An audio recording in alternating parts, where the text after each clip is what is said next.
మాం ప్రపద్యంతే తాం తథైవ భజామ్యహం అమవర్త్మానువర్తంతే మనుష్య పార్థ సర్వశః. ఈరోజు మనము నేర్చుకోబోతున్నటువంటి సందేశం ఏంటంటే జీవుడి కోరిక భగవంతుడి అనుగ్రహము. సో మనము జీవుడి కోరికలు. హరే కృష్ణ.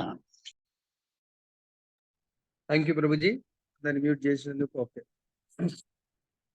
చాలా అద్భుతమైనటువంటి టాపిక్. దయచేసి ఓం అజ్ఞాన తాత్పర్యం భాష్యం శ్రీల ప్రభుపాద వారు రచించారు. ఓం అజ్ఞానతిమిరాంధస్య జ్ఞానాంజన శలాకయ చక్షురున్మిలితం యేన తస్మై శ్రీ గురవే నమః. నమో ఓం విష్ణుపాదాయ కృష్ణ పృష్ఠాయ భూతలే మతే భక్తి వేదాంత స్వామినిధి నామినే. నమస్తే సరస్వతీ దేవీం గౌరవాణి ప్రచారిణి నిర్విశేష శూన్యవాది పాశ్చాత్య దేశ తారిణి. జయ శ్రీ కృష్ణ చైతన్య ప్రభు నిత్యానంద శ్రీ అద్వైత గదాధర శ్రీవాసది గౌర భక్త వృంద. హరే కృష్ణ కృష్ణ కృష్ణ హరే హరే, హరే రామ రామ రామ హరే హరే. సమవేత భక్త వృంద की जय. वांछा कल्पतरुभ्यश्च कृपा सिंधुभ्य एव च पतितानां पावनेभ्यो వైష్ణవేభ్యో నమో నమః.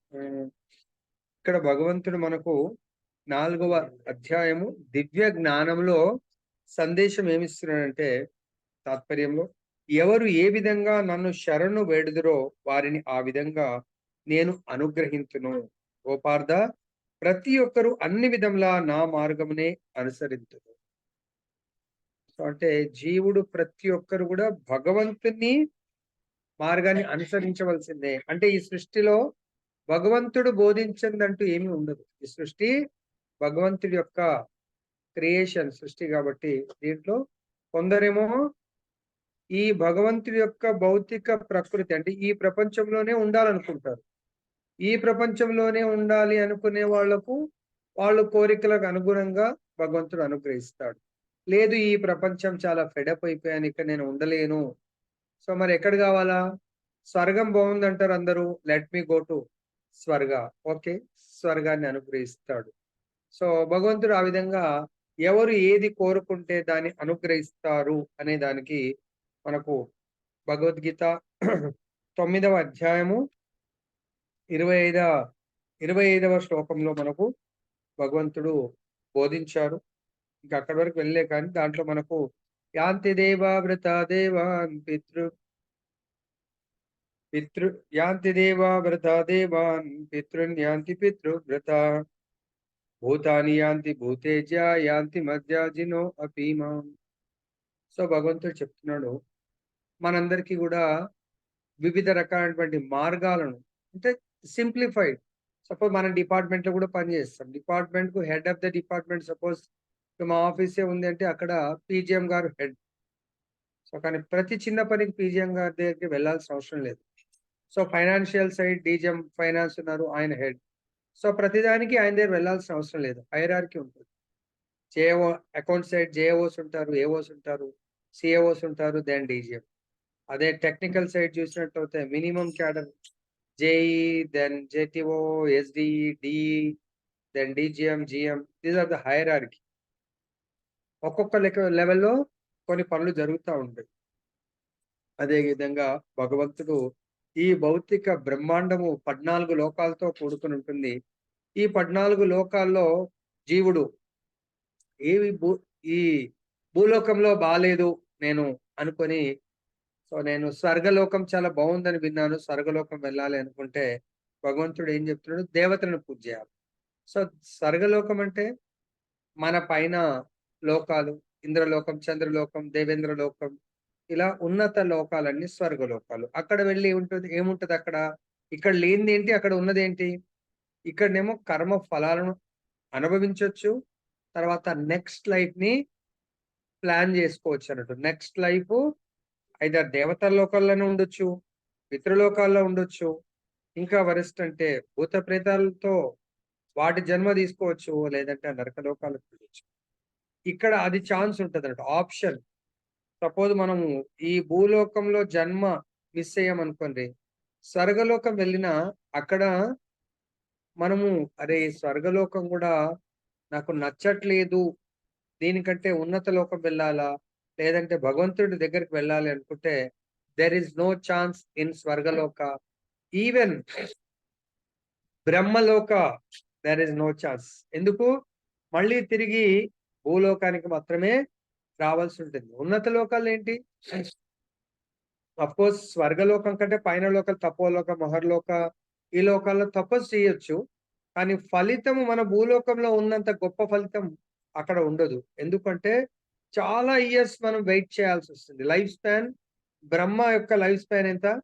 311.05 లక్షల కోట్ల సంవత్సరాలు బ్రహ్మ యొక్క లైఫ్ స్పాన్. మన లైఫ్ స్పాన్‌తో పోలిస్తే. అన్ని లక్షల కోట్ల సంవత్సరాలు బ్రహ్మ వెయిట్ చేయాల. అక్కడుండే ప్రజలది గూడా చాలా కోట్ల సంవత్సరాలు జీవించాల్సొస్తది. అదే మనము భూలోకంలో 100 ఇయర్స్. కానీ 100లో గూడా మనము సపోజ్ 60, 70 ఇయర్స్ మనకు ఈ రోజుల్లో జన్మించాము. తర్వాత ముసలితనము, దెన్ వ్యాధులు, దెన్ మరణం. కానీ అక్కడ వేరే లోకాల్లో ఇవన్నీ గూడా 100 సంవత్సరాల్లో జరిగిపోతాయి. కానీ అక్కడ 1,00,00,000 సంవత్సరాలనుకోండి. 1,00,00,000 సంవత్సరాల్లో 25,00,000 సంవత్సరాలు బ్రహ్మచర్య, 25,00,000 సంవత్సరాలు, లక్షల సంవత్సరాలు మనం వెయిట్ చేయాల. దేని కొరకు? భగవద్ధామం వెళ్ళాలంటే అక్కడ దేర్ ఈస్ నో ఛాన్స్. అదే విధంగా మనం స్వర్గలోకం అనుకుందాం. స్వర్గలోకంలో ఎగ్జాంపుల్ ఏంటంటే, మనకు స్వర్గలోకానికి తేడా మన ఒక్క సంవత్సరం స్వర్గలోకం వాళ్ళకు 1 ఇయర్‌తో వాళ్ళ 1 డే మన 1 ఇయర్. అలాంటప్పుడు మనతో కంపారిజన్ వేల సంవత్సరాలు వెయిట్ చేయాల్సొస్తుంది. అక్కడ కొన్ని రోజులు సుఖాన్ని అనుభవించి then will be fed up.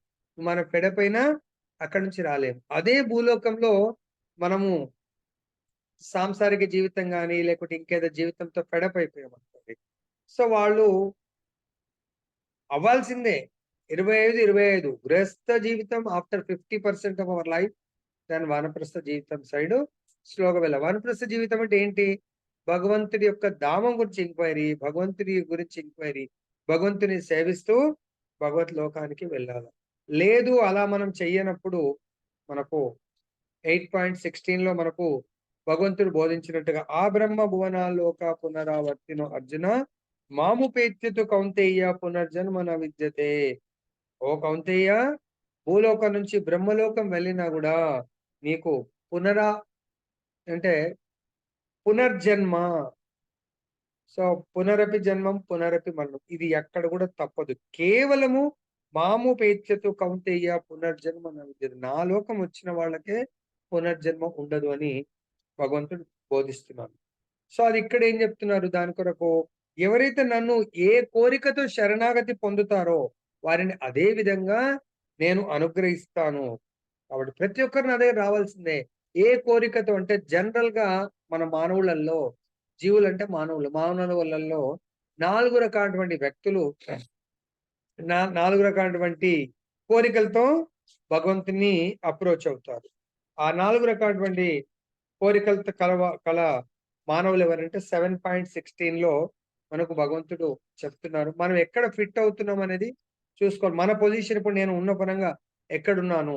చతుర్విధా భజంతే మాం జనా సుకృతినో అర్జున. ఆర్తో జిజ్ఞాసురర్ధార్థి జ్ఞాని చ భరతర్షభ. భగవంతుడు చెప్తున్నాడు 4 రకాలైనటువంటి వ్యక్తులు. ఓ భరత వంశ శ్రేష్ఠుడా అర్జున! ఆర్తుడు అంటే ఆపదలో ఉన్నవాడు. అర్ధార్థి ధనాన్ని కోరువాడు, సంపత్తిని కోరువాడు. జిజ్ఞాసువు భగవంతుడి గురించి తెలుసుకోవాలని కోరిక ఉన్నవాడు. పరతత్వ జ్ఞానాన్ని అన్వేషించేవాడు. సో, ఇది జిజ్ఞాసువు, కోరిక ఉన్నవాడు, పరతత్వ జ్ఞానాన్ని ఆయన సెర్చ్ చేసేవాడు ఆర్ అన్వేషించేవాడు. ఈ 4 రకాలటువంటి పుణ్యాత్ములు ఎవరైనా గాని భగవంతుడి దగ్గరికి ఏ కోరికతోనొచ్చినా పర్వాలేదు. వాళ్ళు పుణ్యాత్ములని భగవంతుడు ఇక్కడ మనకు చెప్తున్నారు. భాష్యం చూద్దాం మనం. ప్రతి ఒక్కరు శ్రీకృష్ణ భగవానుని అతని వివిధ రూపములందు అన్వేషించుచున్నారు. నిరాకార బ్రహ్మజ్యోతి నందును అణు పరమాణువులతో సహా సర్వమునందు నిలిచి ఉండు సర్వవ్యాపి అయిన పరమాత్మ యందును దేవాదేవుడైన శ్రీకృష్ణుడు పాక్షికముగా మాత్రమే అనుభూతుడగును. కానీ శుద్ధ భక్తులు మాత్రమే శ్రీకృష్ణుని సంపూర్ణ అనుభూతిని పొందగలుగుదురు. అనగా ప్రతి ఒక్కరికి శ్రీకృష్ణుడే అనుభూతి విషయమై ఉన్నాడు. ఆ విధంగా ప్రతి ఒక్కరూ దేవాదేవుని పొందగోరిన విధము అనుసరించి తృప్తిని పొందుచుందురు. ఆధ్యాత్మిక జగత్తునందు కూడా శ్రీకృష్ణుడు తన శుద్ధ భక్తులు కోరినట్లుగా దివ్య భావనలో వారితో వర్తించును. ఒక భక్తుడు శ్రీకృష్ణుడు తనకు పరమ ప్రభువుగా ఉండవలెనని, రెండవ భక్తుడు ఆప్త మిత్రుడిగా ఉండవలెనని, మూడవ భక్తుడు తనకు పుత్రునిగా ఉండవలెనని, నాలుగవ భక్తుడు తనకు ప్రియుడుగా ఉండవలెనని కోరవచ్చు. సో మనకు ముఖ్యంగా 5 రకాల 5 అంటారు. కానీ ఇక్కడ 4 రకాల గురించి మనకు భగవంతుడు జీవులు తనతో సంపర్కాన్ని, తనతో సంబంధాన్ని పెట్టుకుంటారు. 5 రకాలైనటువంటి సంబంధాలు. భగవంతుడు ఎవరు ఎటువంటి సంబంధాన్ని కోరితే అటువంటి సంబంధం కొరకు తదాస్తు భగవంతుడు శాంక్షన్ చేస్తాడు. ఆ విధంగా రెసిప్రొకేట్ అవుతాడు. సో 5 రకాల్లో మొదటిది శాంత భక్తుడు. సో భగవంతుడిని డైరెక్ట్ సేవించాడు. ఇండైరెక్ట్ వేల డైరెక్ట్ ఇన్వాల్వ్మెంట్ ఉండదు. సో లైక్ ఇప్పుడు ఫ్లవర్స్ చెట్టు ఉంది, అది భగవంతుడితో డైరెక్ట్ ప్రత్యక్ష సేవలో పాల్గొంటుందా? పాల్గొంటుంది. ఫ్రూట్ చెట్టు ఉంది, సో అది భగవంతుని కోరుకున్న ప్రత్యక్షమైనటువంటి సేవను చేయలేదు. గోలోక బృందావనంలో కూడా చెట్లు ఉంటాయి, ఫ్లవర్స్ చెట్లు ఉంటాయి, తర్వాత పళ్ళ చెట్లు ఉంటాయి, తర్వాత పక్షులు కూడా ఉంటాయి. పక్షులు కూడా భగవంతుని సేవిస్తూ ఉంటాయి. సో భగవంతుని యొక్క లీలలో పాల్గొంటూ ఉంటాయి, కానీ ప్రత్యక్ష సేవలో ఉండవు. సో దట్ ఈస్ ద శాంత రస. నెక్స్ట్ ది భక్తులు ఇక్కడ నుంచి ప్రారంభమవుతుంది. దాస్య రసం. కృష్ణుడు తనకు ప్రభువుగా ఉండాలా, భగవంతుడు నా స్వామి, నా యొక్క నియంత, నా యొక్క యజమాని అను కోరుకునే వాళ్ళు దాస్య భక్తులు. ఈ దాస్య భక్తుల్లో సో చాలా గొప్ప పొజిషన్ లో ఉండేవారు హనుమంతుడు. దాస్య భక్తికి ఆచార్యుడు హనుమంతుడు. నెక్స్ట్ లెవెల్ దాస్య భక్తులు ఒక రకము. దానికంటే కొంతమంది భగవంతుడు నాకు మిత్రుడిలాగా ఉండాలని కోరుకుంటా ఉంటారు. సో భగవంతుడు వాళ్లకు సాఖ్యరసాన్ని ప్రసాదిస్తాడు. సాఖ్యరసంలో బృందావనంలో భగవంతుడు బృందావన్ చంద్రుడు బృందావన్ గోపబాలులకు సాఖ్యరసాన్ని ఇస్తాడు. అదేవిధంగా బృందావన్ బయట కూడా భగవంతుడు సాఖ్యరసాన్ని ఇస్తాడు. అదెవరికి? బృందావన్ బయట అర్జునుడికి, ఉద్ధవుడికి సాఖ్యరసాన్ని ఇస్తాడు. సో ఆ కుచేలుడికి. అది ఏ కృష్ణుడు? వాసుదేవ కృష్ణుడు, ద్వారకా కృష్ణ వాసుదేవ కృష్ణుడు వాళ్లకు ఐశ్వర్య భావన. ఎందుకంటే వాళ్ళు అదే కోరుకుంటారు. అర్జునుడు రాజు కాబట్టి రాజు ఒక గొప్ప రాజుని ఐశ్వర్య భావంతో సాఖ్యరసాన్ని కోరుకుంటాడు, ఆ విధంగా ఇస్తాడు. సో కాబట్టి అది బృందావన్ లీలలో. ఇక్కడ భగవంతుడు బృందావనంలో 2 రకాల సాఖ్య భావాలను ఇస్తున్నాడు. సో ఇక్కడ ఫ్రెండ్స్ ఉన్నారు, అక్కడ కూడా ఫ్రెండ్స్ ఉన్నారు. ఇక్కడ భగవంతుడు చాలా న్యాచురల్ గా. సో భగవంతుడు ఎలా ఉంటాడంటే ఇక్కడ పల్లెటూరులో సహజంగా ఫ్రెండ్షిప్ ఉంటారు. చాలా దాంట్లో ఎటువంటి కన్నింగ్నెస్ కానీ ఎటువంటి సరళత్వం ఉంటుంది. అది బృందావన్ కృష్ణ బృందావనంలో ఉన్నటువంటి గోపబాలులకు ఇస్తా ఉంటాడు. బయట ఐశ్వర్య భావంలో సఖ్యరసాన్ని ఇస్తా ఉంటాడు. అదేవిధంగా వివిధ లీలల్లో రామచంద్రుడి లీలల్లో సో భగవంతుడు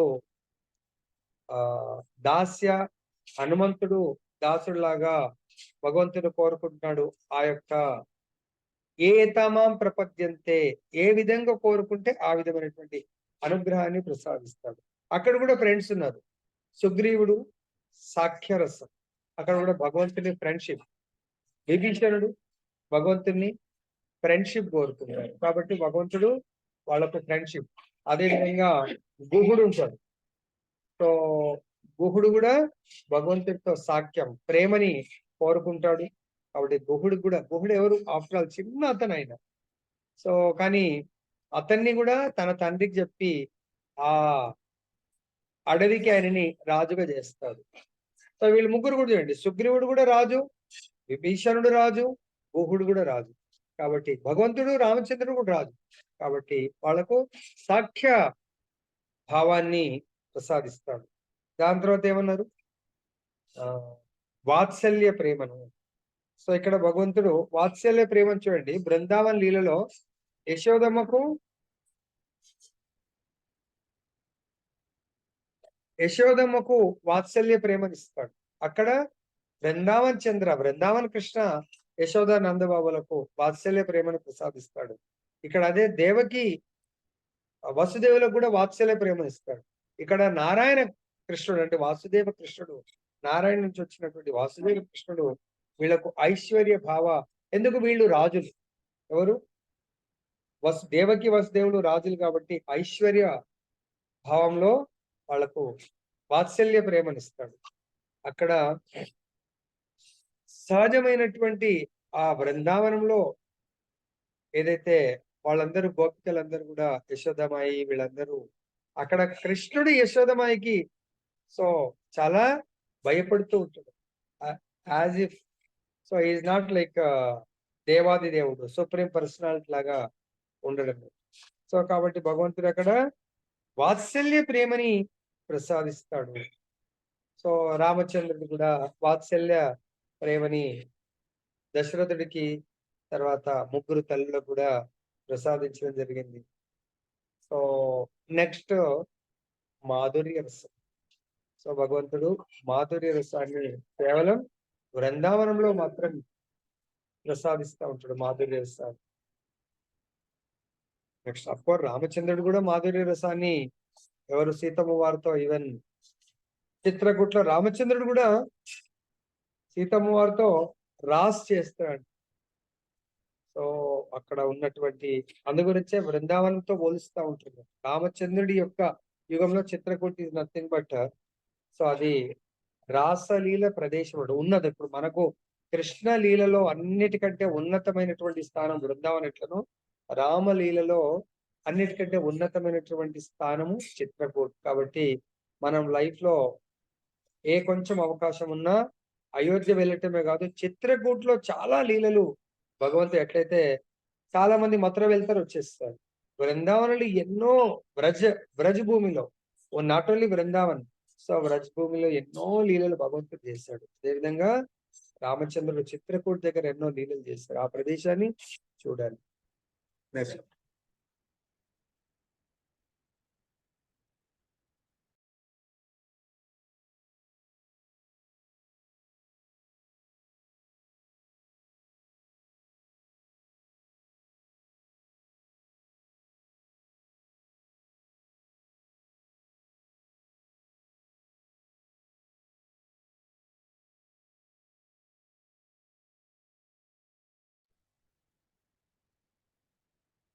తర్వాత తన పట్ల వారి గల ప్రేమ తీవ్రతలను అనుసరించి శ్రీకృష్ణుడు భక్తులందరినీ సమానంగా తృప్తిపరచును.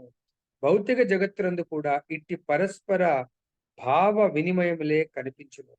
అట్టి భావ వినిమయములు భగవానుడు మరియు వివిధ భక్తుల నడుమ కూడా వ్యక్తమగుచుండును. అనగా శుద్ధ భక్తులు భౌతిక జగత్తునందును మరియు ఆధ్యాత్మిక జగత్తునందును భగవానుని సహచర్యమును పొంది భగవానుని సేవిస్తూ ఆ విధంగా అతని ప్రేమయుక్త సేవయందు దివ్యమైన ఆధ్యాత్మిక ఆనందమును అనుభవింతురు.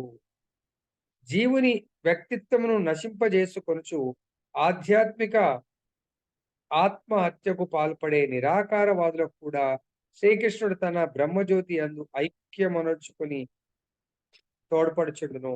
చాలా అద్భుతమైన విషయాన్ని భగవంతుడు ఇక్కడ మనకు వివరిస్తున్నారు. భగవంతుడు పొద్దున మనకు ప్రేమ నిన్న మన నుంచి వస్తా ఉంది, భగవత్ ప్రేమని పొందే మార్గం. సో భగవత్ ప్రేమని పొందాలి అని ఎవరైనా అనుకుంటే ఇప్పుడు భగవంతుడి యొక్క అనుగ్రహం పొందాలి అంటే మనకు ప్రాసెస్ ఏంటంటే ముఖ్యంగా నవదా భక్తులు. భగవంతుడు అహం భక్త పరాధీన, భగవంతుడు భక్తుల పరాధీనంలో ఉంటాడు. భక్తులు ఏ విధంగా కోరితే దాన్ని భగవంతుడు నెరవేరుస్తూ ఉంటాడు. చూడు, తన పట్ల వారికి గల ప్రేమ తీవ్రతలను అనుసరించి కృష్ణుడు భక్తులనందరినీ సమానంగా తృప్తిపరుస్తాడు. ఇవి భౌతిక ప్రపంచంలో కూడా కనబడతాయి అంటుండు భగవంతుడు. మనం కూడా అంతే కదా! మన పిల్లలు మన మాట చక్కగా విన్నారనుకోండి, వాళ్ళ వాళ్ళకి ఏది కావాలంటే అది సమకూరుస్తాం. మన పిల్లలు మన మాట వినకపోతే వాళ్ళకేమి చేయాలని మనస్ఫూర్తిగా చేయాలని అనిపించదు. సో, అదే విధంగా పేరెంట్స్ కూడా తల్లిదండ్రులు కూడా ఓల్డ్ ఏజ్ అయిన తర్వాత పిల్లల మాట వినాలి. పిల్లల మాట తల్లిదండ్రి వింటే అప్పుడు జిద్దు పడతారు. ఏజ్ వచ్చిన పడొద్దట్ల. సో, మనం ఎలా అయితే మన పిల్లలు మన మాట వినాలని కోరుకున్నారో, పిల్లలు కూడా తల్లిదండ్రి ఓల్డ్ ఏజ్ అయిన తర్వాత వాళ్ళు కూడా కోరుకుంటారు. తల్లిదండ్రి క్షేమాన్ని కోరుకుంటారు. నాన్న ఇది తినొద్దు, ఇది చేయొద్దు, ఇలా చేయొద్దు, ఇలా చేయండి. ఆ! నువ్వు నాకు చెప్తావా? నువ్వు నాకు చెప్పేవాడివా అంటే, వాళ్ళు ఎలా సేవ చేయగలుగుతారు? ఇక్కడ మనం తల్లిదండ్రి అయినా పిల్లల్ని సేవించాలనుకుంటారు ప్రేమతో. పిల్లలు కూడా తల్లిదండ్రులు సేవించాలనుకుంటారు. సబ్జెక్ట్ కంటే ఇద్దరు కూడా అంతే. ఇద్దరు కూడా ఎవరైతే ప్రేమతో సేవించాలనుకుంటున్నారో, ఇతరులు వాళ్ళ మాట వినాల. విన్నప్పుడే ప్రేమతో ఏమైనా పెట్టాలి, ఏమైనా సేవ చేయాలనిపిస్తుంది. ఇక్కడ భగవంతుడు అదే చెప్తున్నాడు. ఎవరైతే ప్రేమతో నాకు ఏది అనిపించినా నేను స్వీకరిస్తాను. సో, ప్రేమ ఉండాలి దానికి. ప్రేమ లేకుంటే లాభం లేదు. అయితే ఒకసారి మనందరికీ తెలిసిన విషయమే. ఈరోజు ఎన్ని సార్లు విన్నా కూడా భగవంతుడి లీలలు చాలా అద్భుతంగా ఉంటాయి. ఈరోజు ఒక గురువుగారు చెప్తా ఉంటే విన్నాను. సో, పాండవులు అరణ్యవాసంలో ఉన్నారు. అక్కడికి దుర్వాస ముని 10,000 మంది శిష్యులతో వస్తాడు. 10,000 మంది శిష్యులతో వచ్చి, ఈవినింగ్ పూట మాకు ఆకలవుతుంది చాలా. భోజనం రెడీ చేయండి అని. మేము స్నానానికి వెళ్ళేసి వస్తాము. భోజనం రెడీ చేయండి అంటే, ఏమి అనలేకపోతారు. ముందే కోపిష్టి చాలా. ఆ! సో, శాపం అయిన దగ్గర రెడీగా ఉంటది. సరే అని చెప్పి వెళ్ళిపోతూనే ఉంటారు. అప్పుడు ఇంక ధర్మరాజుకి ఏం అర్థం కాదు. సరే మరి ఎట్లా వంట అది ఇది అని చెప్పేసి, సో, భీముడికి, అర్జునుడికి కొంచెం కట్టెలు వంట మరి పొయ్యి స్టార్ట్ అయితే చేయాలి గదా! అని కట్టెలు తీసుకురండంటే ద్రౌపది నవ్వుతుందంట. ఐదుగురు చాలా టెన్షన్‌తో ఉంటే, సో, అసలే దుర్వాస ముని ముందే కష్టాల్లో ఉన్నాం. కానీ ధర్మరాజు రోజు 10,000 మందికి దానం చేయడం అలవాటంట ధర్మరాజు. రోజు 10,000 మందికి దానం చేసేవాడట ధర్మరాజు. చక్రవర్తి కాబట్టి. ఆయన లెవెల్‌కి అది పెద్ద కష్టమేం గాదు. ఎక్కడ? సో, ఆయన తన యొక్క ప్యాలెస్‌లో ఉన్నప్పుడు. ఇక్కడ అరణ్యం వాళ్ళకే తినడానికి లేదు. అప్పుడు వాళ్ళు చాలా టెన్షన్ పడతా ఉంటే ద్రౌపది నవ్వుతుంటే, "ఏంటి ద్రౌపది ఇలా నవ్వుతున్నావు నువ్వు?" అంటే, "మీరు మన మన యొక్క ఆపద బాంధవుడిని మర్చిపోయారు. ఆయన ప్రతి అణువణువులో ఉన్నాడు." అరే! ఆయన మన కృష్ణుడిని మర్చిపోయారు మీరు. మనం ఇటువంటి ఆపదల్లో ఇప్పుడు ఆయనకి 10,000 మన దగ్గర ఏముంది? పాత్రలున్నాయా? ఏమైనా సిలిండర్లున్నాయి. ఎలా వండుతారు? అరే! అవును గదా! కానీ భగవంతుడు ద్వారకలో ఉన్నాడు గదా! కృష్ణుడు. స్వామి మీరు మర్చిపోయారా? భగవంతుడు ఎక్కడ లేడు. ఓన్లీ ద్వారకలో ఉన్నాడు. ఇక్కడ లేడా? మరి భగవంతుని పిలిచే పిలుపు గావాలి. ఇప్పుడు పాండవులంటారు, ద్రౌపది ఆ భగవంతుని ఆర్తనాదంతో, ప్రేమతో పిలిసే పిలుపు నీకి ఒక్కదానికే ఉంది. మా దగ్గర గూడా అంత లేదు. అప్పుడు అంటుందంట భగవంతుడు ఎలా అక్కడి నుంచి వస్తాడు అంటే, భగవంతుడు నేను ఇంక ఏ స్త్రీకి రానటువంటి పరిస్థితి ప్రపంచంలో ఎవరికీ రాకూడదు. అటువంటి పరిస్థితి నాకొస్తే నిండు సభలో కేవలం హే ద్వారకాధీష్! నువ్వు తప్ప ఈ ప్రపంచంలో నన్ను ఇటువంటి స్థితిలో ఏక వస్త్రంలో ఉన్న స్థితిలో ఇంకా నా భర్తలు తలదించుకున్నారు. ఇంకా ఆ నిండు సభలో ఎవరు నన్ను కాపాడే పరిస్థితులు లేరు. కాబట్టి నన్ను దయచేసి రక్షించు అని ఎప్పుడైతే వేడుకుంటుందో అంటే భగవంతుని వేడుకోడు. ఎవరు ఏ విధంగా కోరుకుంటే ఆ విధంగా భగవంతుడు అనుగ్రహిస్తాడు. అక్కడ ద్రౌపదికి ఏమవసరం ఉండింది? వస్త్ర వస్త్రము ఒంటి మీద నుంచి తొలగిపోకుండా కాపాడాలి అక్కడ. వాళ్ళందరిని చంపమని వేడుకోలేదు ద్రౌపది. కోరుకున్నది నా యొక్క మానాన్ని, శీలాన్ని కాపాడు అని. ప్రతి స్త్రీకి మరణము కంటే కూడా గొప్పది. ఇంకా శీలం పోయిన తర్వాత ఆమెకు మరణించినా ఆ! సో, కాబట్టి అక్కడ కాపాడమన్నది వస్త్రాన్ని ప్రసాదించమని వేడుకున్నది. భగవంతుడు ఏం చేశాడు ద్వారకాధీశుడు? అదే చెప్తుంది తన భర్తలతో. వస్త్ర అవతారం ఎత్తాడంట భగవంతుడు. శారీ అవతారం ఎత్తాడు. అప్పుడు గుర్తు చేస్తుంది. నా కొరకు వస్త్రావతారం ఎత్తినటువంటి భగవంతుడు ఇప్పుడు మనం పిలిస్తే రాడా అంటే, ఆ పని నువ్వే మాత్రమే చేయగలుగుతావంటే అప్పుడు ద్రౌపది ఆ భగవంతుడిని వేడుకుని, హే ద్వారకాధీశ్, హే వాసుదేవ కృష్ణ, సో దయచేసి మమ్మల్ని ఈ ధర్మ సంకటం నుంచి రక్షించు. నీవు జగత్ రక్షకుడవు, ఆపద్ బాంధవుడవు, అనాథ రక్షకుడవు. తర్వాత ప్రతి ఒక్కరికి కూడా అన్నాన్ని కడుపు నింపేవాడివి. కాబట్టి మేము ఇప్పుడున్నటువంటి ఆపద 10,000 మందికి భోజనాన్ని సమర్పించు అని చెప్పేసి వేడుకున్నారు. అప్పుడు ఆ ఇక్కడ ఈమె కోరుకుంటుంది. అక్కడ కరెక్ట్ గా ద్వారకలో భగవంతుడి కొరకు రుక్మిణీదేవి పంచభక్ష పరమాణాలు చెప్పన్ భోగ్ 50 రకాల వంటలు టేబుల్ మీద మొత్తం సర్వ్ చేసి రెడీగా భగవంతుడు కూడా చేతుల గిట్ల కడుక్కొని ఆచమనం చేసుకొని కూర్చున్నాడంట ప్రసాదం తీసుకున్నామని. ఎప్పుడైతే ద్రౌపది పిలిచింది, ఏ ప్రభు, సో ధర్మ సంకటంలో ఉన్న మమ్మల్ని రక్షించండి, మీరు సర్వ జీవకోటికి అన్నం పెట్టేవారు, దయచేసి మమ్మల్ని రక్షించండి అంటే 56 రకాల వంటల నుంచి లేసేసి వచ్చేసిందంట ఆయన. ఇక్కడికి వస్తే ద్రౌపది పిలిచావు కదా భోజనం వడ్డించు అనంట. చాలా ఆకలిగా ఉంది. నిన్ను పిలిచింది ఎందుకు స్వామి? మా ఇంట్లో దావత్ ఉన్నది, దావత్కు రా అని పిలిచానా? నేను వంట చేసినా కృష్ణ వచ్చి భోజనం చేసుకో అని పిలిచానా?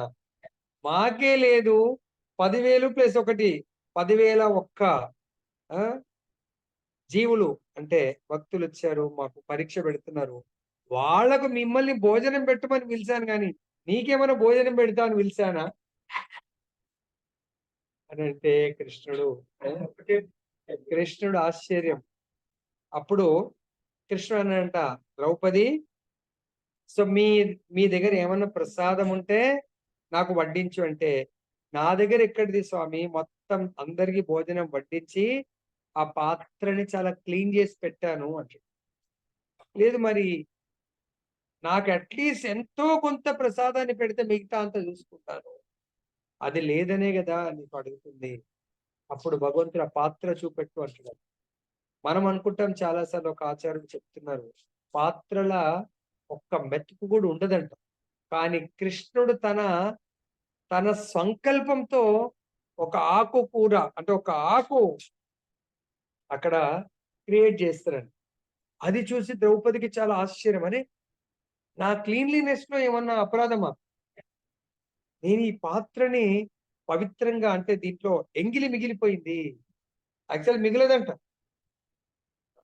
మన రాఘవాచార్యులు చెప్తున్నారు, అంటే ద్రౌపది ఎంత పరమ పవిత్రం, ఆ ఒక పాత్ర నేను, ఆమెకు ఆశ్చర్యం అనిపిస్తుందంట, నేనేంది పాత్ర చక్కగా తోమలేకపోయానా అని చెప్పేసి. అప్పుడు కృష్ణ అంటాడంట, ఇది నా సంకల్పంతో నచ్చింది, అది నీ తప్పు లేదు కృష్ణ. ఆ పేరు కూడా కృష్ణ, సో ద్రౌపదిని కూడా కృష్ణ అంటుంది. అప్పుడు కృష్ణ అంటాడు, ఇది నీ అపరాధం ఏం లేదు, ఇది చాలా శుద్ధంగా నువ్వు కడిగి పెట్టావు. సో కాకపోతే ఎవ్వరైనా కూడా నాకు ఏమీ సమర్పించకపోతే నియమం, నా నియమం అది, మీరు నాకు గోరంత సమర్పిస్తే విశ్వాన్ని కూడా మీకు ఇవ్వగలను, కానీ సమర్పణ మాత్రం ఉండాలి. ఇప్పుడు అదే అన్నాడు కదా, ఎవరు ఏ విధంగా శరణు వేడుతారో, నీకు ప్రసాదం కావాలా 1,00,000 మందికి ప్రసాదం ఇస్తాను, కానీ కొంచెమన్న ప్రసాదం నాకు ఇవ్వాలి. ప్రసాద సేవ కావాలంటే నాకు ప్రసాదం సమర్పించాలా. సో కాబట్టి అది నా సంకల్పంతో నువ్వు కోరుకున్నావు కాబట్టి నీ చేతిలో లేదు, నా మీద భారం వేసావు కాబట్టి ఆ ప్రసాదాన్ని కూడా నేనే క్రియేట్ చేశాను, నాకు వడ్డించు అన్నాడు. ఆ ఒక్క ఆకు కూర, ఒక చిన్న ఆకు ఉంటే అది భగవంతుడికి ఇవ్వగానే భగవంతుడు తిని కొన్ని వాటర్ తాగి ఇలా అనుకుంటే వాళ్ళ కడుపులు మొత్తం ఇంక పగిలిపోయేట్టుగా అయిపోయారు.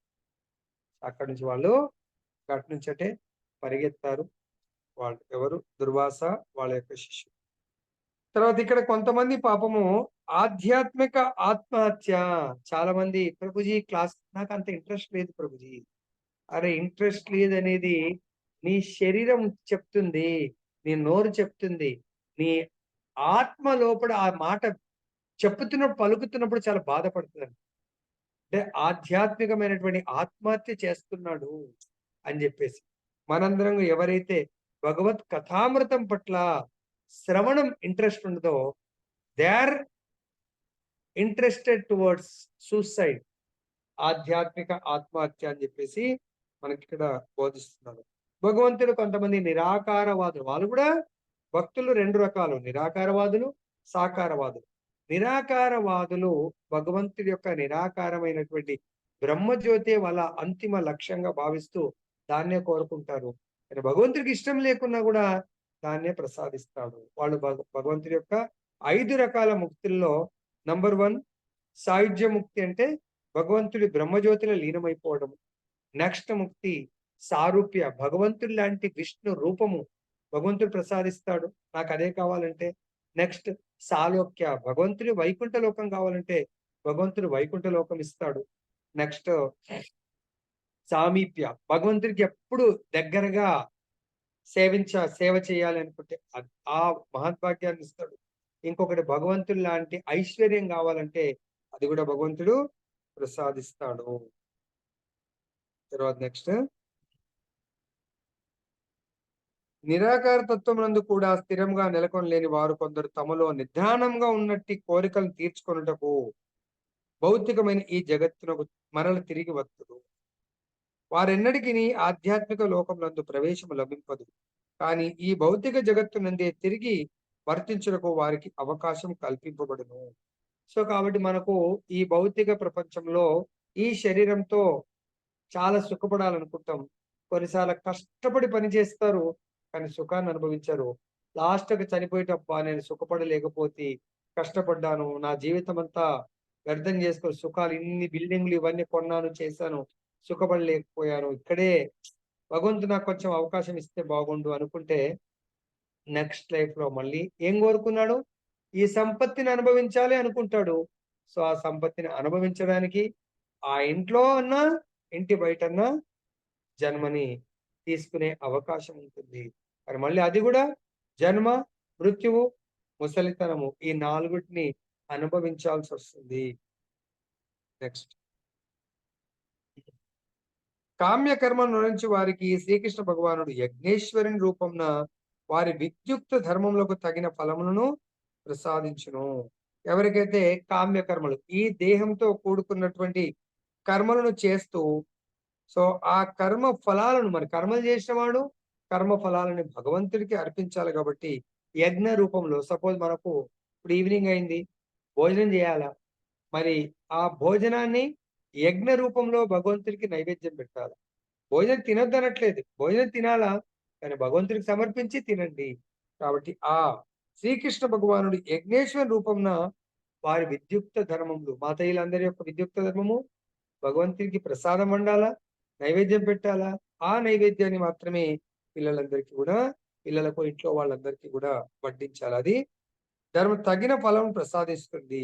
అదేవిధంగా యోగ సిద్ధులను వాంఛించి యోగులకు అట్టి సిద్ధులను ప్రసాదించును.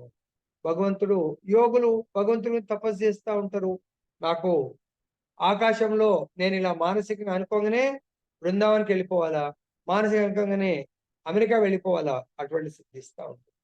సో నీళ్ళ మీద నడవాలనుకుంటున్నాడు, ఆ సిద్ధి కూడా ఉంది, ఆ సిద్ధిని భగవంతుడు ప్రసాదిస్తాడు. ఆకాశ మార్గం ఎగురుతూ పోవాలా, ఆ సిద్ధిని ప్రసాదిస్తాడు. నిప్పులో నడవాలా, ఆ సిద్ధిని కూడా ప్రసాదిస్తాడు. సో తేలిక అయిపోవాలా, చాలా బరువు అయిపోవాలా, ఆ సిద్ధిని కూడా భగవంతుని ఎన్నో రకాలైనటువంటి సిద్ధుల్ని ఎవరు ఏ విధంగా, కానీ అవన్నీ కూడా ఈ శరీరం వదిలేస్తూనే అవన్నీ కూడా సిద్ధులన్నీ కూడా ఒకరోజు మనని వదిలిపెట్టేవి. అనగా ప్రతి ఒక్కరు తమ కర్మల యందు జయము కొరకు శ్రీకృష్ణుని దయపైనే ఆధారపడుదురు. అట్టి అన్ని రకాల ఆధ్యాత్మిక విధానములన్నీను ఒకే మార్గమునందు విజయం సాధించట్లో గల వివిధ దశలుగా మాత్రమే కనిపించు. మానవుడు కృష్ణ చైతన్యమునందలి అత్యున్నతమైన పరిపూర్ణత్వ స్థితికి చేరనంత వరకు సర్వ యత్నములు అసంపూర్ణములే కాగలవు. కాబట్టి ఈ భౌతిక ప్రపంచంలో మనం ఎన్ని కోరికలు కోరినా, సపోజ్ మన అబ్బాయి 10th క్లాస్ చదువుతున్నాడు, భగవంతుని మొక్కుతాను, స్వామి 10th క్లాస్ మావాడు ఫస్ట్ క్లాస్ రావాలా, ఓకే స్టేట్ ఫస్ట్ కూడా ఇస్తాడు. నెక్స్ట్ అంతటితో ఆగిపోతుందా? మళ్ళీ ఇంటర్ జాయిన్ చేస్తాం, మంచి కాలేజీలో సీట్ రావాలా, కోరికలకు అంతు లేదు, భౌతిక కోరికలకు. మళ్ళీ ఇంటర్ అడ్మిషన్ వచ్చింది, మళ్ళీ ఇంటర్లో టాప్ రావాలా, ఇంటర్ తర్వాత ఇంకా ఇంజనీరింగ్ లో మంచి సీట్ రావాలా, అంతటితో అయిపోతుందా? ఇంజనీరింగ్ తర్వాత మా అబ్బాయికి జాబ్ రావాలా, నెక్స్ట్ మా అబ్బాయికి మంచి అమ్మాయి పెళ్లి కూతురు రావాలా, నెక్స్ట్ మళ్ళీ మా అబ్బాయికి మంచి పిల్లలు పుట్టాలా. సో కోరికలకు ఈ లోపల మనం ముసలైపోతాం, మనం ఎండ్ అయిపోతా ఉంటాం. సో దీని గురించి మనకు ఈ భౌతికమైనటువంటి కోరికలు పరిపూర్ణత్వాన్ని ఇవ్వలేవు మనకు. మానవుడు కృష్ణ చైతన్యమునందలి అత్యున్నతమైన పరిపూర్ణత్వ స్థితికి చేరనంత వరకు, కృష్ణ చైతన్యంలో ఉన్నతమైనటువంటి పొజిషన్ మనం రీచ్ కానంత వరకు మన కోరికలు, మన కార్యాలన్నీ కూడా అసంపూర్ణమే అంటున్నారు. శ్రీమద్ భాగవతం 2.3.10 లో ఇలా చెప్తున్నారు.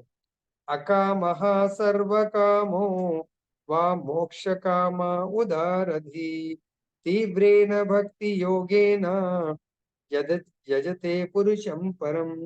మానవుడు వాంఛారహితుడైనను, పొద్దున మనము రూప గోస్వామి, సనాతన గోస్వాముల యొక్క లీల చర్చించాం. వాంఛారహితుడైనను భక్తుల వాస్తవ స్థితి. భక్తులు ఎప్పుడు కూడా భగవంతుని దేన్ని కోరరు, అది నిజమైన స్థితి. లేదా ఫలాపేక్ష కలిగి ఉన్నను, లేదా మోక్షకామి అయినను ప్రతి ఒక్కరూ పరిపూర్ణత్వము కొరకై కృష్ణ చైతన్యం నందు ఛాయశక్తుల దేవాది దేవుని భజించుటకు యత్నింపవలను. భగవంతుడు చెప్తున్నాడు, ప్రతి ఒక్కరి యొక్క కోరిక ఏముండాలంటే, ఈ భౌతికమైనటువంటి ప్రపంచంలో సుఖం గురించి ఏ కోరిక కోరినా అది నథింగ్ బట్ ఈ దుఃఖాలయం అశాశ్వతం. ఈ భౌతిక ప్రపంచాన్ని జైలుతో, దుఃఖాలయంతో పోలిస్తూ ఉంటారు. దీంట్లో ఎంత బెస్ట్ కోరిక కోరినా ఒకానొక రోజు ఆ కోరిక అంతమవుతుంది. దానికి కొన్ని లీలలు చెప్పి ఎండ్ చేస్తారు. సత్యయుగంలో ఒకే ఫ్యామిలీలో ఇద్దరు జీవులు రెండు రకాల కోరికలు కోరుతారు. ప్రహ్లాదుడు భగవంతుని కోరుకున్నాడు. ప్రహ్లాదుడు తండ్రి హిరణ్యకశిపుడు భౌతిక భోగాన్ని కోరుకున్నాడు. ప్రహ్లాదుడు ఆధ్యాత్మిక భోగాన్ని కోరుకుంటే హిరణ్యకశిపు ఆధ్యాత్మికంగా ఆత్మహత్య చేసుకున్నాడు. భౌతికంగా ముల్లోకాలకు యజమానినై భోగించాలనుకున్నాడు. కాబట్టి ఆయన కూడా తపస్సు చేస్తాడు. ఎక్కడ? ఫ్యామిలీని, రాజ్యాన్ని వదిలేసి అరణ్యాలకు వెళ్ళి బ్రహ్మదేవుడి గురించి తపస్సు చేసి ఏం పొందాడు? లాస్ట్కు మృత్యువునే పొందాడు. మృత్యువు లేకుండా అమరత్వాన్ని చెయ్యమని, అమరత్వాన్ని ప్రసాదించమంటే బ్రహ్మదేవుడు నేను ప్రసాదించలేను, నాకే మరణం ఉంది, నీకెలా ప్రసాదించాలని ఆయన ప్రసాదించలేకపోతాడు. ఇక దాని తర్వాత మనకు తెలుసు, ఆయన తన తెలివితేటలను ఉపయోగించి సే జంతువులతో సంహరించబడద్దు, ఇంకా మానవులతో, ఏ ఆయుధాలతో, ఇంట్లో బయట పగలు రాత్రి అవన్నీ కోరికలు కోరాడు. లాస్ట్ సంధ్యా సమయంలో భగవంతుడిచే మృత్యు పాలవుతాడు. అదే ప్రహ్లాదుడు ఏమీ కోరిక కోరలేదు, కానీ ప్రహ్లాదుడు అమరత్వాన్ని, అంటే అమరత్వం ఇన్ ది సెన్స్ శరీర అమరత్వం కాదు, ఆయన యొక్క పేరుతో అమరత్వాన్ని పొందాడు చిరస్థాయిగా. ఎటువంటిది ఆయన కాదు, కేవలం ప్రహ్లాదుడి యొక్క పేరు తీసుకోవడం వల్ల సాక్షాత్ భగవంతుడు ప్రసన్నమవుతాడు. అటువంటి అమరత్వాన్ని తను పొందడం కాదు, సృష్టిలో ప్రతి ఒక్కరికి ప్రహ్లాదుడు ప్రసాదించాడు. So that is the greatness of Prahlada. అదే హిరణ్యకశిపు ఆయన ఏమీ పొందలేకపోయాడు. దాని తర్వాత మనం రామచంద్రుడి యొక్క లీలలో అయితే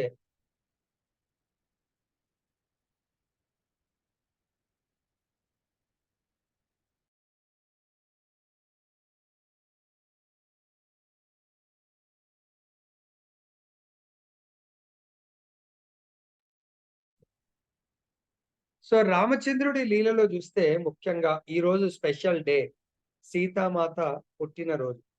సో సీతమ్మ వారు కూడా భగవంతుడు అందుగురించే జీవుల కోరికలు నెరవేరుస్తాడు. తన యొక్క ధర్మపత్ని మరియు తన యొక్క అలాదిని శక్తి అయినటువంటి సీతమ్మ వారి కోరిక, అసలు రామాయణం అనే దానికంటే కూడా ఆచార్యులు చెప్తారు సీతాయనం. సీతమ్మ అక్కడ ముఖ్య పాత్ర ఉంటుంది. రామాయణం మొత్తంలో కూడా సీతమ్మ వారిదే రోల్ ఉంటుంది. సో ఎందుకు? రాముడి యొక్క ప్రాణధనం సీతమ్మ వారు. సీతమ్మ వారు లేకుంటే రామాయణమే లేదు. సో కాబట్టి సీతమ్మ వారు లంక నుంచి వచ్చి తిరిగి వచ్చిన తర్వాత తనకు ప్రెగ్నెన్సీ వచ్చిన తర్వాత జనరల్ గా స్త్రీలకు ఏదో కోరికలు ఉంటాయి. సో వాళ్ళ కోరికలను భర్త కాదనడు. తర్వాత ఇంకా వాళ్ళ దగ్గర వాళ్ళ అమ్మ వాళ్ళు కూడా కాదనరు. అప్పుడు సీతమ్మ వారు కూడా స్వామివారితో కోరిక కోరుతారు. స్వామి నాకు ఓ కోరిక ఉందంటే చెప్పంటే, కొంతకాలం నేను వాల్మీకి ఆశ్రమంలో ఉండాలనుకుంటున్నాను. ఋషి మునులతో, ఋషి పత్నులతో గడపాలనుకుంటున్నాను. సరే ఆ సమయం కూడా వస్తుంది అని చెప్పేసి రామచంద్రుడు తథాస్తు అంటాడు. సో అప్పుడు ఇంకా మనకు తెలుసు, కోరింది సీతమ్మ వారు. కారణం వచ్చింది తన ప్రజల్లో ఒకడు ఏదో తన భార్య మీద నింద మోపుతూ అలా అనడము. ఇమ్మీడియేట్ గా ఒక ఫైన్ డే పొద్దున పూట లక్ష్మణుని పిలిచి, లక్ష్మణ, సీతమ్మను సీతను వాల్మీకి ఆశ్రమంలో దింపిరా అన్నాడు తప్ప, కొంతమంది దాన్ని వక్రీకరించి అరణ్యాలు వదిలిపెట్టమని అన్నాడు అని చెప్పేసి అంటారు. కానీ అరణ్యాలు వదిలిపెట్టమన్నాడు. వాల్మీకి ఆశ్రమంలో దింపేసి రమ్మని చెప్పడం జరుగుతుంది. అప్పుడు లక్ష్మణుడు అక్కడ వెళ్ళి సీతమ్మ వారిని దింపివేయడం. ఎందుకు అది కూడా సీతమ్మ వారు కోరారు? దానికి కూడా కారణం ఉంది. అంటే భగవంతుడి యొక్క కథామృతము ఈ లోకానికి రావాల్సింది. భగవంతుడు ఇంకా ఆయన లీల చాలించిన తర్వాత భగవంతుడు మిగతా యుగాలన్నిటికీ కూడా భగవంతుడు తన కథామృత రూపంలో అవతరించారు. భగవత్ అవతరణ. మరి భగవంతుడి అవతరణకు మూలము భగవతీదేవి. అంటే భగవంతుడి యొక్క ఆహ్లాదిని శక్తి. సో భగవంతుడు ఏ అవతారం రావాలన్నా కూడా భగవంతుడి యొక్క యోగమాయ కృప వలనే భగవంతుడు రాగలుగుతాడు. సో కాబట్టి అక్కడ వాల్మీకి భగవంతుడి యొక్క రామాయణ రచన జరగాలంటే అన్లెస్ అంటిల్ సీతమ్మ వారు వెళ్తేనే అక్కడ రచన జరుగుతుంది. కాబట్టి ఈ రోజు మనం రామాయణము భగవంతుడి యొక్క చరిత్రని వింటున్నామంటే అది ఆ సీతమ్మ వారి యొక్క స్పెషల్ కృప. భగవంతుడి యొక్క కరుణ, భగవతీదేవి అంటే సీతమ్మ వారు, కృష్ణుడి యొక్క కరుణ, రాధారాణి యొక్క కృపతోనే మనం భగవంతుడి కరుణను పొందగలుగుతాము. లేదంటే మనము పొందలేము. సో ఇక్కడ భగవంతుడు ఆ విధంగా సీతమ్మ వారిని అనుగ్రహించడం జరిగింది. తర్వాత ఇంకా కృష్ణ లీలలో ఒకసారి మనకు చెప్తా ఉంటారు. సమయం జస్ట్ 5 minutes ఇంకో 2 లీలలు చెప్పి, అంటే భగవంతుడు ఏ విధంగా మనం కోరుకుంటే అదే విధంగా అనుగ్రహిస్తాడు. సో గర్గముని అంటే కృష్ణుడికి నామకరణం చేయడానికి కొరకు గర్గాచార్యుని పిలుస్తారు. సో యశోదమాయి గర్గాచార్యుని పిలిచి ఆయన దగ్గర ఆ చిన్న శాలిగ్రం శిలకు రోజు ప్రే చేస్తాడు, నైవేద్యం సమర్పించుకుంటాడు. అయితే యశోదమాయి, కృష్ణుడు చాలా చిన్నోడు. ఈ చైతన్య లీలలో కూడా జరుగుతుంది. ఈరోజు ఒక ఆచార్యుడి దగ్గర వింటారు. యశోదమ్మ ఏం చేస్తే ఆయనకు బియ్యము అవన్నీ ఇస్తే పాపం వంట చేసుకొని, వాళ్ళు వేరే వాళ్ళది తినరు, చాలా గొప్ప ఆచార్యులు కాబట్టి. అప్పుడు ఆయన వంట చేసుకొని భగవంతునికి నైవేద్యం సమర్పించి ఆయన కళ్ళు మూసుకొని ఉంటే కృష్ణుడు వచ్చాడు. ఆ నైవేద్యాన్ని హాయిగా తీసుకుంటున్నాడు. కృష్ణుడు వచ్చే ప్రసాదాన్ని తీసుకుంటా, అయ్యో అయ్యో. సో కృష్ణుడు ఇలా, ఈ బాలుడు ఇలా నా యొక్క భగవంతుడికి సమర్పించిన ప్రసాదాన్ని మా యశోదమ్మ నీ బాలుడు, నీ కుమారుడు మొత్తం జూట చేసేసిండు, దాని నైవేద్యాన్ని ఇది చేసినట్టు. అయ్యో అని చెప్పేసి మళ్ళీ తీసుకొని వెళ్ళి మళ్ళీ వంట చేయాల్సిందే. మళ్ళీ వంట చేసి మళ్ళీ నైవేద్యం పెడతాడు. అప్పుడు కూడా భగవంతుడు వచ్చి ప్రసాదం తీసుకుని వెంగిని అలా చేస్తా ఉంటే మళ్ళీ యశోదమ్మని పిలిచి, ఏంటమ్మా నీ కొడుకు ఇలా ఉన్నాడు అలా ఉన్నాడు అంటే, ఈసారి స్వామి నా కొడుకుని లోపల రూమ్ లో పెట్టేస్తాను, సో దయచేసి మన్నించండి అని చెప్పేసి కృష్ణుడిని లోపల రూమ్ లో బంధించేప్పుడు మళ్ళీ బియ్యము కూరగాయలు అవన్నీ ఆయన తనే వంట చేసుకొని మడితో మళ్ళీ నైవేద్యం పెడతారంట.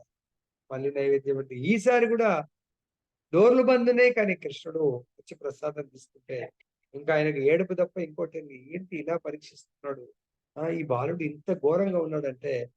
అప్పుడు యశోదమ్మ కృష్ణుడు లోపడున్నాడు, తలుపు పెట్టేసింది కాబట్టి ఆమె ఆ పనిలో ఆమె ఉంది. అప్పుడు ఆయన ఏడుస్తా ఉన్నాడంట, ఎందుకు ఇలా నన్ను ఇబ్బంది పెడుతున్నట్టే. అప్పుడు అదే కృష్ణుడు ఆయన ఎవరిని, సో చతుర్భుజ నారాయణుని కొలుస్తున్నాడు కాబట్టి భగవంతుడు ఇంత చిన్న గోపాల్ పెద్దగా అవతారం చూపించలేదంట. చిన్న గోపాల్ చతుర్భుజ నారాయణుడు లాగా ఎవరికి, గర్గాచార్యుల వారికి చూపిస్తాడ దర్శనం. చూపించి అప్పుడు అంటాడంట, నువ్వు నన్ను పిలుస్తున్నావు, భోజనం చేయమని. నేను వస్తే ఏడుస్తున్నావు. అప్పుడు అంటాడు, స్వామి మిమ్మల్ని గుర్తించలేకపోయాను. సో నా యొక్క అపరాధాన్ని మన్నించండి అంటే, లేదు పర్వాలేదు.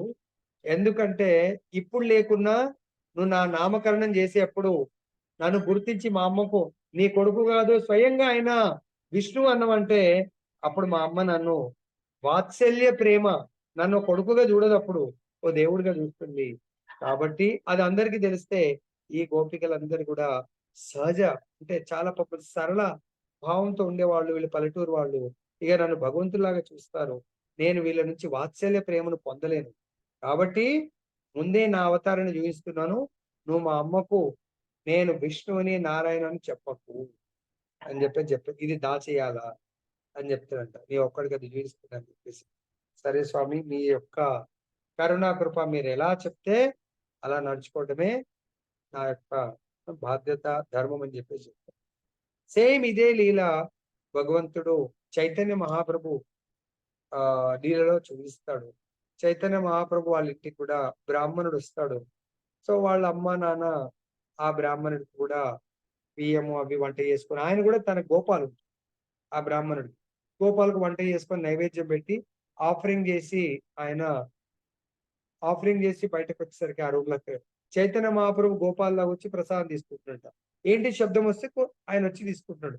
అరే ఏంటమ్మా సచీమాత, నీ కొడుకు వచ్చి మొత్తం ఎంగేజ్ చేసేసిండు ప్రసాదానికి. అయ్యో మన్నించండి స్వామి, మన్నించండి అని చెప్పేసి మళ్ళీ వంట చేసుకోమని మళ్ళీ ఇచ్చాడు.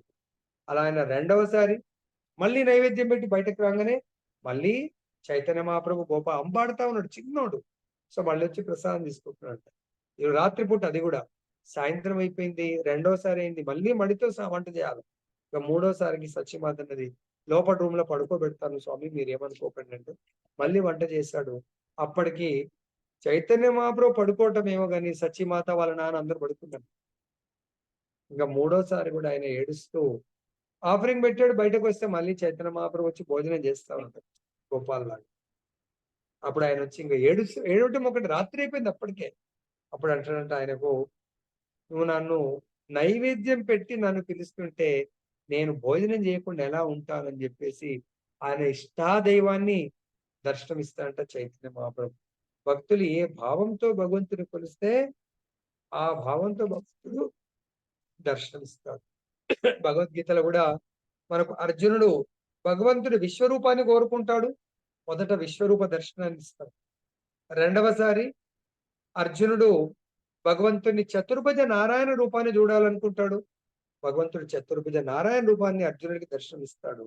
అదే ఫైనల్ గా అంటాడు, నాకు ఇంకా ఈ రెండు రూపాలు వద్దు స్వామి, నాకు ద్విభుజ శ్యామసుందర రూపాన్ని నాకు దర్శనం ఇవ్వు అంటే మళ్ళీ ద్విభుజ శ్యామసుందర రూపాన్ని అర్జునుడికి దర్శనమిస్తాడు కృష్ణ భగవానుడు.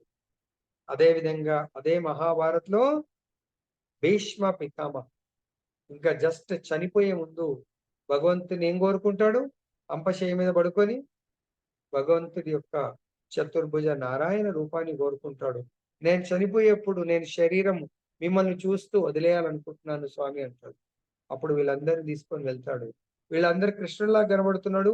భీష్మ పితామహానికి అదే కృష్ణుడు చతుర్భుజ నారాయణ రూపాన్ని దర్శనమిస్తాడు. ఈ విధంగా మనకు చరిత్రలో భగవంతుడు ఎన్నో లీలలను ఎంతో మంది మహాభక్తులతో చేయడం జరిగింది. ఇప్పటి కూడా స్టిల్ ఆ లీలలు కంటిన్యూ అవుతా ఉన్నాయి. నరసింహస్వామి లీలలు కానీ. సో ఏ విధంగా కోరుకుంటే భగవంతుడు ఆ ఆ విధంగా రూపాలని వాళ్ళకు ఆ విధంగా దర్శనం ఇవ్వడం జరుగుతుంది. సో ఇంతటితో మనం ముగిద్దాం. మనం కూడా మన నిజ జీవితంలో కూడా భగవంతుని కోరుకునే పద్ధతి ఏంటంటే ఆర్త, అంత తీవ్ర ఇచ్చ ఉండాలా, కోరిక ఉండాలా భగవంతుని పట్ల. తప్పకుండా భగవంతుడు స్పందిస్తాడు. ఇంకా రెండేళ్ళు చిన్న పిల్లలు ఎవరు, ధ్రువుడు ఉన్నాడు. ధ్రువుడు 5 సంవత్సరాల బాలుడు. భగవద్ దర్శనం కోరుకొని తన యొక్క తండ్రి ప్రేమను, తండ్రి రాజ్యాన్ని కోరుకుంటాడు. 6 సంవత్సరాల తపస్సులో భగవంతుడు స్వయంగా గురు కృప వల్ల భగవంతుడు ఆయనకు అంతరంగంగా దర్శనమిచ్చాడు. బాహ్యంగా దర్శనమిచ్చి ఏం నెరవేర్చాడు, తండ్రి ప్రేమ దొరుకుతుందని చెప్పాడు, తండ్రి రాజ్యం దొరుకుతుంది అన్నాడు. తరువాత ఆయనకు ధ్రువలోకము నీ కొరకు ఏర్పాటు చేస్తాను. అది చాలా కాలము ధ్రువలోకంలో రాజుగా ఉండగలుగుతా ఉంటాడు. అదే విధంగా రామాయణ లీలలో కూడా శబరికి వాళ్ళ గురువు గారు ఏమన్నారు? నేను మీతో వస్తాను స్వామి, భగవద్ధామం మీతో ఉంటే గ్యారంటీగా వెళ్ళొచ్చు సాధువులతో అంటే, వాళ్ళ గురువు గారు ఏమంటాడు? లేదు లేదు, నీ కొరకే స్వయం రామచంద్రుడు నడుచుకుంటూ వస్తాడు. అందుగురించి ఈ అరణ్యవాసంలో ఇవన్నీ లీలల్ని భగవంతుడు ఆ గురువు మాట నెరవేర్చడానికి స్వయంగా శబరి దగ్గరికి వెళ్తాడు. శబరి చేతులతో వాత్సల్య ప్రేమని, ఆ అమృతాన్ని ప్రసాద రూపంలో తీసుకోవడానికి భగవంతుడు స్వయంగా వెళ్తాడు. అంటే ఎవరు ఏ విధంగా కోరుకుని శబరి వెయిట్ చేస్తుంది. ఏదో ఒక్కరోజు నా స్వామి నా దగ్గరకు వస్తాడు, నా ప్రసాదాన్ని తీసుకుంటాడు అని చెప్పేసి. అదే విధంగా పూతన ఆ రాజుగారి మాట, కంసుడు అనే రాజు మాట విని కృష్ణుని చంపడానికి తల్లి రూపం, రాక్షస తల్లి రూపంలో వచ్చినా పాలిచ్చేప్పుడు మాత్రము తన యొక్క వాత్సల్య ప్రేమ ప్రకటితం అవుతుందంట. అప్పుడు జస్ట్ ఇలా ఇచ్చేప్పుడు ఎప్పుడైతే వాత్సల్య ప్రేమ ప్రకటితమైందో భగవంతుడు ఆ భావాన్ని చూస్తాడు. అంటే తల్లి భావానికి వచ్చిందంట. నేను రాక్షసిని అని మర్చిపోయి ఆ కృష్ణుడికి తల్లి రూపంలో పాలిస్తుంది తల్లి అనే భావనతో అప్పుడు భగవంతుడు ఆ పూతన అంత గొప్ప రాక్షసికి తన నిజధామమైనటువంటి గోలోకంలో తల్లి యొక్క పాత్ర, ఆ విధమైనటువంటి సేవలు చేయడానికి భగవంతుడు అనుమతిస్తాడు. సో కాబట్టి ఇలా చెప్పుకుంటూ పోతే అనంతమైన లీలల్ని, మనకు టైం లేదు కాబట్టి ఇక్కడ ఎండ్ చేద్దాం. మనం కూడా అనుకుంటే కోరి చూడండి. మీరు ఏ విధంగా కోరితే ఆ విధంగా భగవంతుడు మనకు ప్రతిస్పందన ఉంటుంది, మన కోరికలు నెరవేరుస్తాడు. సో గ్రంథరాజ్ శ్రీమద్ భగవద్గీత की जय, श्री श्री राधारमण लाल की जय, जगन्नाथ बलदेव सुभद्रा महारानी की जय, गौर भगवान की जय, जगत गुरु श्री प्रभुपाद की जय, श्री श्रीपाद।